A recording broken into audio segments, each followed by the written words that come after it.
안녕하세요. 인천에 살고 있는 28살 이혼녀입니다.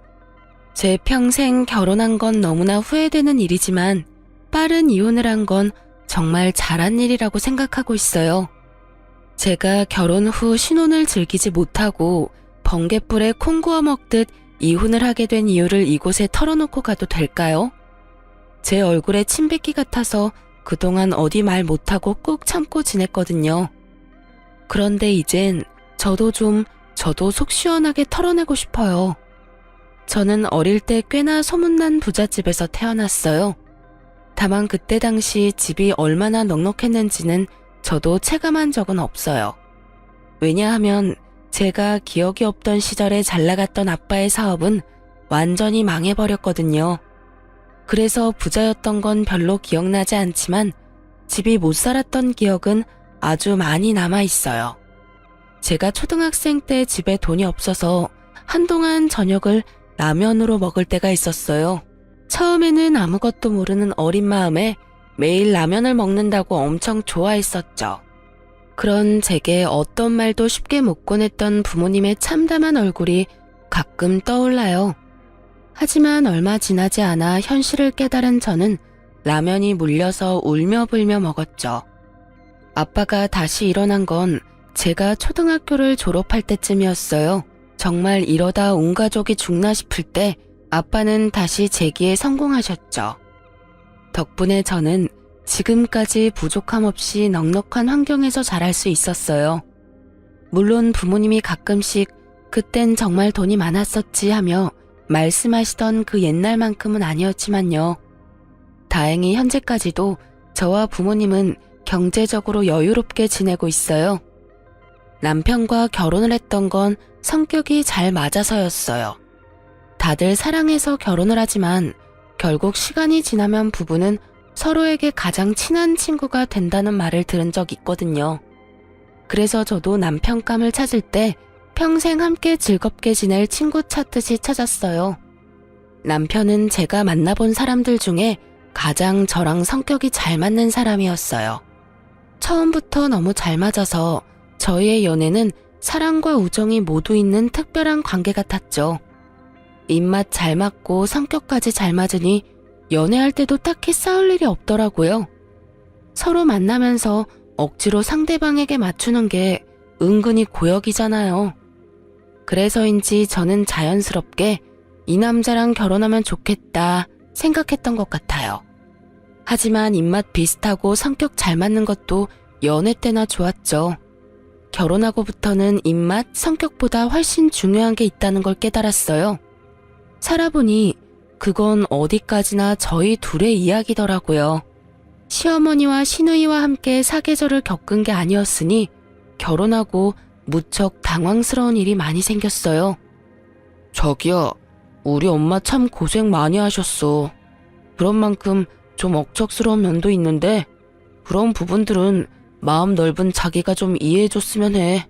대신 나도 장모님이랑 장인어른께 정말 잘할게. 남편은 유독 자기 엄마 이야기만 나오면 감정이 과잉되는 듯 했어요. 시모 이야기를 꺼낼 때면 항상 눈물을 글썽였죠. 가끔 좀 과하다 생각한 적도 있지만 저는 완전히 이해 안 되는 것도 아니었어요. 시모가 초등학생 때부터 혼자 힘으로 남편과 시누를 키우셨다 하더라고요. 남편의 아버지는 남편이 어렸을 때 가게에 빚만 잔뜩 남기고 도망갔대요. 시모가 대단한 건 그 빚을 갚으며 더 이상 추가로 빚내지 않은 거예요. 빚을 자식들에게 대물림하지 않고 자기 선에서 끝내려고 했던 거죠. 결국 시모는 악착같이 일해서 빚도 다 갚았고 남매 둘 다 대학까지 보냈어요. 물론 저희 집도 어려울 때가 있었지만 저희 집은 부모님 두 분이 의기투합해서 이겨낸 거였거든요. 그러니 저는 홀로 가정을 지킨 시모가 너무나 대단해 보였던 거죠. 그래서 결혼 후 시모의 억척스러움도 웬만하면 이해하려고 노력했어요. 그리고 저희 집이 힘들었던 날들이 자꾸만 떠올라서 시모에게 더 살뜰히 잘했죠. 제가 뭘 바라고 한 건 아니었지만 시모는 자주 툴툴거리는 사람이었어요. 어머님, 요즘 입맛 통 없으시다면서요? 제가 맛집 찾아놨는데 주말에 시간 내주세요. 참나, 그건 또 어떻게 알았냐? 그이한테 들었죠. 시간 괜찮으시죠? 그럼 맛집은 됐고, 나 토요일에 너네 집에 놀러 가도 되냐? 나 며느리가 해주는 밥 한번 먹어보고 싶어서 그래. 네, 좋아요. 어떤 거 드시고 싶으세요? 뭣도 모르고 저는 흔쾌히 알겠다고 했는데 시모는 집에 도착하자마자 잔소리를 늘어놨어요. 냉장고 안을 검사하듯 여기저기 뒤지면서요. 어머, 먹을 게 통 없네. 네? 저 어머님 오신다고 해서 미리 장 봤어요. 지금 먹을 거 말고 말이야. 너희 평소에 먹는 것들 말이다. 아, 저희 그때그때 먹을 만큼씩만 사고 있어서요. 요즘 사람들 인터넷에서 장 보던데 너도 혹시 그러니? 아무래도 그렇죠, 어머님. 저희는 보통 그렇게 장 봐요. 둘 다 회사 다니니까 아무래도 그게 쉽고 편하더라고요. 그리고 마트보다 소량으로 파는 것들도 많아요. 아니, 인터넷이랑 마트 말고 재래시장에서 장을 봐야지. 그래야 물건도 좋고 가격도 훨씬 저렴하지. 아, 사돈이 그런 건 안 가르쳐주니? 에이구 정말. 살면서 무슨 변수가 언제 어떻게 생길지 누가 알아? 날 봐라. 남편 도망가서 평생을 이 고생했잖냐. 물론 내 아들은 지 아빠 말고 날 쏙 빼닮아서 그럴 일은 없다만 너 나중에 애 낳고 키우다 보면 언제 회사 그만둘지도 모르고. 이렇게 둘 다 벌고 있을 때 미리미리 절약해라. 알았냐? 네, 그럴게요. 어머, 너 내 말 그냥 듣고 흘리는 거냐? 대충 대답하지 말고 지금 내 말 새겨들어라. 네, 알겠어요. 매번 그렇게는 못해도 되도록이면 시장 가보도록 할게요. 매번 그렇게는 못한다니. 지금부터 물건 사는 습관을 잘 들여야지. 너 그렇게 뭐든 쉽게 사는 버릇하면 되겠어? 그 순간은 제가 무조건 시모 말에 넙죽 엎드려야 시모의 잔소리가 끝날 것 같았어요. 하지만 저는 무조건 오케이 하지는 않았답니다. 지금 당장 회피하자고 수긍했다가 미래에 제가 더 고생할 것 같았거든요. 그래서 저는 은근히 시모에게 반항을 했어요. 그럼 어머님, 이렇게 하는 건 어떨까요? 아무래도 제가 남편보다 주간에 일하는 시간이 많아요. 주말까지 일이 생기는 경우도 허다하고요. 그래서 그동안 대부분 집안 마트나 인터넷으로 장 봤는데 어머님이 재래시장 가라고 하심 대부분 장은 남편이 볼 것 같아요. 그래도 괜찮겠죠? 뭐? 그게 무슨 말도 안 되는 소리냐? 저희는 맞벌이니까 살림을 제가 다 전담할 수는 없어요, 어머님. 그래도 그이가 어머님한테 보고 배운 게 있으니까 저보다는 물건도 잘 볼 것 같긴 해요. 오히려 잘 된 거 아닌가요? 시모는 예상하지 못한 제 말에 잠시 벙찌더라고요. 응? 그래? 그래 뭐 장 보는 것쯤은 너희 알아서 해라. 그래도 꼭 시간 나면 내 아들 시키지 말고 네가 직접 재래시장 가보고 그래. 평생 인터넷에서 장 볼 거 아닌 말이다. 네, 어머님, 그렇게 할게요. 시모는 괜한 아들 고생시키는 것 같아 마음에 안 드는 눈치긴 했지만 그 이후로 시장에서 장 보라는 소리는 쏙 들어가더군요. 만날 때마다 여러 잔소리를 늘어놓던 시모는 비록 다정한 성격은 아니었지만요. 그렇다고 며느리가 말 안 듣는다고 주구장창 괴롭힐 사람으로는 또 안 보였어요. 본인이 납득할 만하면 웬만해서는 그냥 넘어가더라고요. 그래서 저도 큰 불만 가지지 않으려 했죠. 하지만 시간이 지날수록 가만히 있으면 호구라는 말이 떠올랐어요. 남편과 시댁 때문에 저와 친정 식구들이 호구가 되는 느낌이 강하게 들었거든요. 처음에 저희 부모님은 양가 집안이 차이가 좀 나니까 남편과의 결혼을 조금 반대하셨어요. 저희도 물론 어려웠던 적 있었지만 저희 집이 겪은 아픔과 시댁의 아픔은 좀 다르니까요. 아빠는 살아온 결이 집안끼리 비슷해야 좀 더 제 결혼 생활이 순탄하지 않을까 고민하셨어요. 큰 반대보다는 걱정과 우려라는 표현이 더 어울리겠네요. 그랬던 저희 부모님도 막상 싹싹한 성격에 제게 잘하는 남편을 만나보고는 좋은 사람 같다며 결혼을 허락하셨죠. 그런데 결혼 후 신우이의 행동을 보고 저희 엄마 아빠는 많이 불편해하셨어요. 상견례 때는 참하고 조용하더니 결혼하자마자 신우가 본색을 드러내더라고요. 오죽했으면 속상한 저희 아빠 입에서 이런 말이 나왔어요. 내가 끝까지 이 결혼 반대할 걸 그랬다. 다름 아니라 결혼하고 처음으로 양가 모여서 식사하는 자리를 가졌는데 철없는 신우이가 설쳐서 분위기가 완전히 엉망이 됐거든요. 곧 30대를 앞두고 있는 신우이는 집안에서 사고뭉치 같은 존재였어요. 신우가 고등학생 때 갑자기 메이크업 하고 싶다고 해서 시모는 뼈 빠지게 일한 돈 신우에게 아낌없이 지원을 해줬다고 합니다. 그 당시 미용 재료값, 학원비까지 돈이 은근히 많이 들었대요. 그래도 신우가 각종 미용 자격증 따고 전문대까지는 갔다 합니다. 그런데 실습 나가서 고작 몇 개월 일해놓고 힘들다면서 졸업도 포기하고 그동안 배운 것들 다 때려치웠다더라고요. 그러고는 쭉 집에 틀어박혀 백수로 살았고요. 그 나이 먹도록 남편과 시모에게 기생한 거죠. 그러다 겨우 1년 전쯤 보험 설계사로 취직한 거예요. 저는 그 사정을 뒤늦게 남편에게 들은 터라 속으로 당황할 수밖에 없었죠. 진작 알았다면 신우 때문에 남편과의 결혼을 보류했을지도 모르겠네요. 그럼에도 불구하고 저는 지금이라도 신우가 밥벌이하고 있으니 지나간 과거보단 현재를 응원하려 했어요. 하지만 뻔히 제가 그 모든 사정을 다 알고 있는데 신우 하는 행동들이 너무 뻔뻔하더라고요. 새언니, 다시 한번 진심으로 결혼 축하해요. 우리 오빠 앞으로 잘 부탁해요. 고마워요, 아가씨. 그럼 이제 결혼식도 끝났고 중요한 일 딱 하나 남았네요. 네? 어떤 거요? 양가 식사 자리가 엄청 화기애애한 분위기는 아니었지만 조용한 룸에서 도란도란 안부를 묻고 나름 편안한 분위기였어요. 신우가 보험 팔겠다고 나서기 전까지는요. 보험이요. 그래도 제가 설계사인데 다들 점검해야죠. 새언니랑 사돈 어르신들 보험 이제 내가 다 관리하려고요. 이제 우리 한 가족이잖아요. 새언니 주민번호는 나중에 받으면 되고 사돈 어르신들은 직접 이렇게 뵐 기회가 자주 없으니까 지금 주민번호 좀 불러주시겠어요? 사돈 처녀, 아니 그게 갑자기 무슨 말이지? 당황해서 말까지 더듬는 저희 엄마의 말은 가뿐히 무시하는 신우였어요. 아니다. 그냥 새언니가 주민번호 전부 나한테 톡으로 보내요.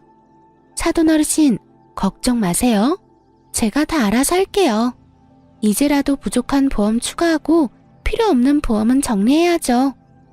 그때 일식집이었는데 죽을 먹고 차례로 음식 나오려는 찰나였어요. 당연히 먹기도 전에 저희 가족들 입맛 다 떨어졌습니다. 저뿐만 아니라 저희 부모님 역시 신우의 건방진 태도에 깜짝 놀랐고요. 신우에게 제가 만만해 보였나 울컥 화도 치밀어 오르더라고요. 저는 그렇다 해도 저희 부모님 우습게 보는 것도 열받고 그걸 제지하지 않는 시모한 남편도 어이없었어요. 솔직히 가까운 가족 사이에도 보험은 정말 신중하게 가입하는 거잖아요. 본인이 필요하다 생각이 들면 열심히 알아보고 가입해도 되는 게 보험이고요. 그런데 신우이가 경력 있는 베테랑 설계사도 아니고 병아리 신입 설계사인 거 시댁도 저도 다 아는 사실이잖아요. 설령 신우가 보험의 여왕이라 했어도 그 식사 자리에서 갑자기 영업하는 것도 굉장히 무례한 일이라 생각했어요. 친정 부모님도 말문이 턱 막히셨고요. 아가씨, 여기서 이렇게 말할 게 아닌 것 같아요. 지금은 식사부터 하고 다음에 저랑 이야기해요. 상황 파악 못하는 신우이에게 저는 단호한 말투와 눈빛으로 경고했어요. 하지만 신우는 눈치는 진작에 말아먹은 사람처럼 굴더군요. 다음 언제요? 에이 설마 새언니 혹시 나 못 믿어요? 제가 설마 가족들 주민번호 받아서 엄한 데 쓰겠어요? 오래 걸리는 이야기도 아니고 그냥 천천히 식사하면서 이야기하면 되죠. 새언니, 보험은요, 내일 다음에 이런 식으로 미루다 보면 진짜 큰일 나요. 아가씨, 어머, 새언니, 지금 저한테 소리 지른 거예요? 나는 그냥 좋은 마음으로 물어보는 건데 좀 많이 서운해지려고 그러네. 심지어 그때까지 제 남편은 한마디 거들지도 않더군요. 저는 남편이 입에 본드칠이라도 한 줄 알았네요. 제 언성이 점점 높아지자 지켜보시던 친정아빠가 제 손을 조용히 잡고 말했어요. 사돈처녀, 열심히 사는 모습은 보기 좋네요. 그런데 지금 이 자리는 결혼식 무사히 끝나고 우리가 처음 만나는 자리 아닌가요? 아직 그런 사적인 이야기를 꺼내기엔 이른 것 같은데 난 오늘은 즐거운 식사 자리에 집중하고 싶네요. 자네 생각은 어떤가? 네, 그렇죠. 장인어른 말씀이 맞습니다. 이제 소정아, 그 얘기는 그만하자. 내가 뭘 어쨌다고. 아빠가 남편에게 묻자 남편은 그제서야 그만하라고 시누이를 말렸어요. 시누이는 식사하는 내내 입이 대빨 튀어나와선 아무 말을 하지 않았어요. 차라리 그렇게 입을 다문 편이 나았죠. 시모는 창피는 했는지 나중에 시누이 등짝 때리는 건 얼핏 봤어요. 문제는 그 이후에 신우가 전화와서 엄청 우는 소리를 하는 겁니다. 새언니, 나 이번 달 실적 조금만 더 채우면 되거든요? 저 좀 도와주면 안 돼요? 보험 비슷한 거 가입하라고는 강요 안 할게요. 이참에 진짜 보험 점검하면 좋잖아요. 아가씨, 네? 어머님이랑 남편은요? 그게 아가씨한테 보험 들었어요? 엄마랑 오빠는 어떤 보험 들지 아직 고민 중이에요.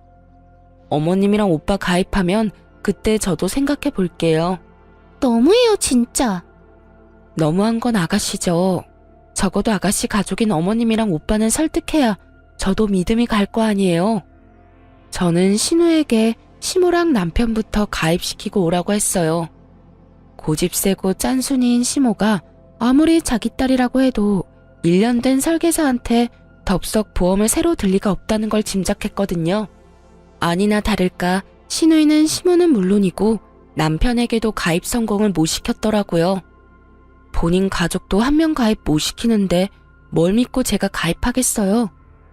다행히 그 이후로 신우는 제 앞에서 보험의 보자도 안 꺼냈어요. 저는 진짜 신우이가 보험회사에서 진득하게 몇 년 일을 하는 모습을 보이면 그때 상담해보고 하나쯤 보험 들어주려고 했어요. 물론 부족했던 제 보험 보장도 채울 겸 저렴한 보험으로요. 그런데 그 마음이 싹 사라지게 남편이 제게 핀잔 아닌 핀잔을 주는 겁니다. 신우가 잠잠하니 이제 남편이 제 속을 뒤집더라고요. 그래도 내 동생인데 한번 눈 딱 감고 도와주면 안 돼? 가만 지켜봤는데 당신 너무 냉정하다. 응? 그게 무슨 소리야. 그러는 당신은 왜 아가씨 안 도와주는데? 아가씨도 그렇고 당신도 그렇고 대체 왜 나랑 우리 집에만 그래? 어머님이랑 당신이 들어주면 되잖아. 말을 왜 그런 식으로 해? 그럼 내가 말이 예쁘게 나오겠어? 당신이야말로 내가 가만 지켜봤는데 그동안 왜 자기 동생 안 말렸어? 내가 아가씨 문제로 싸우기 싫어서 잠자코 있으니까 바보로 보였어? 그건 걔가 철이 없어서 그런 거고. 그러니까 왜 나이만 먹고 철없는 동생 하는 짓을 엄한 데서 따지냐고. 막말로 내가 따져야지. 철없이 행동한 걸 알았으면 당신이 제재했어야 맞는 거 아니야? 내 말 틀렸어? 가족끼리 돕고 싶으면 당신이랑 어머님이 가입해주면 되는 건데 자기 가족도 안 들어준 보험을 왜 우리 친정에 가입하래? 연애 때 그렇게 잘 맞던 남편과 처음으로 싸운 이유가 바로 신우이라니. 기분이 너무 언짢더라고요. 게다가 앞으로 남편과 삐걱거릴 순간들이 눈앞에 너무 그려지더라고요. 결혼하면 무조건 잘 살 줄 알았는데 철없는 신우 편을 들어주는 남편이라니. 솔직히 크게 실망했어요. 이건 완벽한 내로남불 아닌가요? 친정이 얼마나 만만하면 신우가 설치는데 맡기는커녕 뒤에서 편까지 들어주다니. 그 후 제가 대놓고 남편을 투명인간 취급하자 그제서야 잘못했다며 남편이 싹싹 빌더라고요. 하지만 아니나 다를까 저희 싸움은 한 번으로 그치지 않았어요. 어느 날은 신우가 울면서 전화가 왔어요. 새언니, 어떡해요? 왜 울어요? 무슨 일이에요, 아가씨? 말도 제대로 못할 정도로 흐느끼는 신우의 전화에 저는 정말 놀랐어요. 보통 저희 나이대에 울만한 일은 부모님 관련 일이 대부분이잖아요. 저는 혹시나 시댁에 무슨 큰일이 생겼을까봐 놀라서 바쁜 일 제쳐두고 신우가 있는 곳으로 달려갔죠. 얼마나 급했으면 남편에게 연락할 생각도 못했고요. 다행히 시모에게는 별일이 없었어요. 대신 신우가 몸을 가누지 못하고 제게 쓰러지듯 기대서 오열했어요. 아, 어떡해요, 새언니? 나 전세 사기 당했어요. 우리 엄마 알면 큰일 나요. 엄마가 돈 모을 때까지는 어떻게든 집에서 출퇴근하라고 했는데 내가 그 말 무시하고 전세 대출 받아서 나온 거거든요. 새언니, 나 당장 지낼 곳이 없어요. 알고 보니 부동산 중개 수수료 좀 아끼겠다고 개인 직거래하다가 사기당한 신우였어요. 저는 시모가 절대 신우 도와주지 않을 걸 잘 알고 있었어요. 시모 성격에 아무리 본인 딸이라도 멍청하게 사기당한 거 알면 분명 온 집안이 난리 날 게 뻔했죠. 시모가 돈에 엄청 예민했거든요. 당장 오갈 곳 없어진 신우는 저희 집에 며칠 지냈어요. 여보, 내 동생 챙겨줘서 정말 고마워. 이렇게 계속 지내는 건 아무래도 불편하니까 당신이 아가씨 월세 보증금 빌려주는 건 어때? 어? 난 지금도 괜찮은데? 뭐? 어차피 우리 방 하나 남잖아. 그러지 말고 그냥 동생한테 월세 받는 건 어때? 난 싫어. 여기 우리 신혼집이야. 자기 신혼 뜻 몰라? 근데 자기가 쟤 여기까지 데리고 온 거잖아. 그건 아가씨가 당장 갈 곳 없다고 하고 그때는 상태가 많이 안 좋았으니까. 아, 몰라. 당신이 해결해. 그래도 내가 오빠인데 어떻게 나가라고 그래? 그리고 제가 나한테 보증금 받아가서 갚겠어? 차라리 방 하나 내주고 월세 받고 말지. 당신 정말 무책임하다. 당신도 무책임해. 신우랑 며칠 지내다 보니 너무 불편했던지라 저는 당장 신우를 나가게 해야겠다는 생각뿐이었어요. 그때까지는 남편과 이혼까지 갈 생각은 못하고 어차피 못 받을 돈 남편이 빌려주나 제가 빌려주나 똑같다 생각하고 제가 줘버렸어요. 지금 생각해보면 바보 같은 선택이었지만 그땐 가족이니 벼랑 끝에 몰렸을 때 한 번은 도와주자 생각도 했고요. 주식이랑 적금 여기저기 돈 묶인 남편보다는 제가 당장 현금 여유가 있기도 했고 재정적으로도 제가 남편보다 돈은 더 많았거든요. 신우 일이 해결되자 남편은 또 울먹거리며 말했어요. 당신한테 정말 감동받았어. 진심으로 고마워. 내가 정말 잘할게. 하지만 이번에 큰일은 친정에서 치르고 말았죠. 생각지도 못하게 엄마 건강에 적신호가 온 거죠. 난소에 작은 혹이 여러 개가 발견됐거든요. 그래도 암은 아니어서 천만다행이었지만 처음 알게 됐을 때는 너무 놀랐어요. 저는 친정엄마 앞에서 애써 눈물을 참았지만 남편 목소리를 들으니 눈물이 터지더라고요. 여보, 나 이제 점심시간이야. 장모님 괜찮으셔? 난소에 혹이 여러 개 발견됐대. 처음에 암인 줄 알고 얼마나 놀랐는지 몰라. 아, 여보, 너무 걱정하지 마. 내가 있잖아. 그 순간에는 그냥 목소리만 듣는데도 든든하더라고요. 그 다음 신우가 엄청 의기양양한 목소리로 전화가 오기 전까지는 그렇게 생각했어요. 새언니, 내가 분명히 큰일 난다 경고했었죠? 그러길래 내가 신청서 줄 때 진작 상담하고 가입했으면 좋았잖아요. 다들 내 말 무시하더니 으이그. 그래서 사돈어른 난소암 보험금은 어디서 얼마나 나온대요? 뭐라고요? 아, 진짜 일 터지고 후회해봤자 소용없어요. 그러니까 빨리 새언니도 나한테 상담받고 가입해요. 아가씨, 지금 그게 할 말이에요. 그리고 난수함 아니고 혹 몇 개 발견된 거고요. 남편이 제대로 전달을 못한 건지 난수함이라고 잘못 전달한 거였죠. 그런데 착각한 신우가 전혀 걱정하는 말투가 아니라서 너무 어이가 없더라고요. 그런 줄 알았다는 뉘앙스라 아주 기분이 더러웠죠. 게다가 그 상황에 저한테까지 보험을 팔려고 하는 그 가증스러운 모습 보고 오만정이 뚝 떨어졌어요. 저는 보증금도 기꺼이 내줬는데 말이죠. 그리고 만에 하나 정말 암이었더라도 그때 아가씨한테 가입했다 한들 못 받는 건 몰라요? 암은 3개월 지나야 보험금 받을 수 있어요. 아가씨, 뭘 알고 말하는 거 맞아요?